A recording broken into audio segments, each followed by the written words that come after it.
Hello.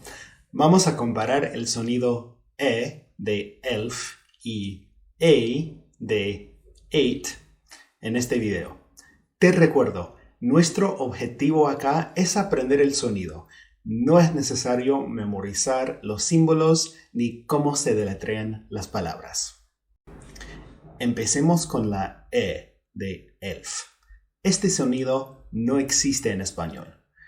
Para crearlo, vamos a abrir la boca y la mandíbula ligeramente de forma relajada y la punta de la lengua va a tocar la parte de atrás de los dientes inferiores, así. E. Hacé el sonido conmigo, imítame. E. Bien, ahora vamos a ver cómo se representa este sonido en muchas palabras en inglés. Acordate de imitar mi pronunciación y de practicar conmigo. With the letter E.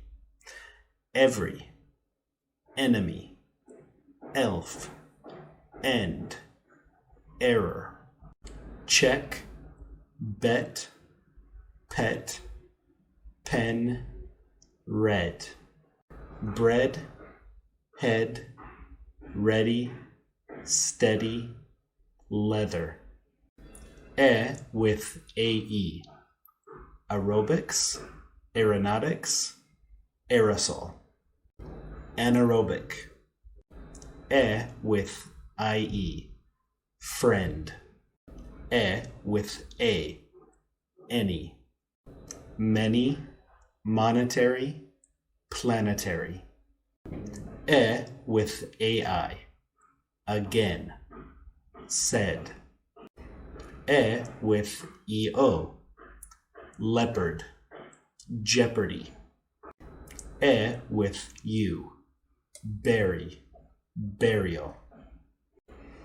Ahora el sonido E de eight. Es muy similar a un sonido en español, representado por la EY y la EI. Por ejemplo, en las palabras rey o peine. Ya que este sonido existe en español, no lo tenemos que pensar mucho, pero nota cómo cambia la posición de la boca desde el principio hasta el final del sonido. Ey, se cierra un poco. Practica el sonido conmigo.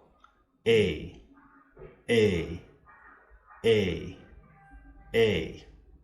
Ahora vamos a ver palabras en inglés con este sonido. Acordate de imitar mi pronunciación y de practicar como siempre. A with the letter A.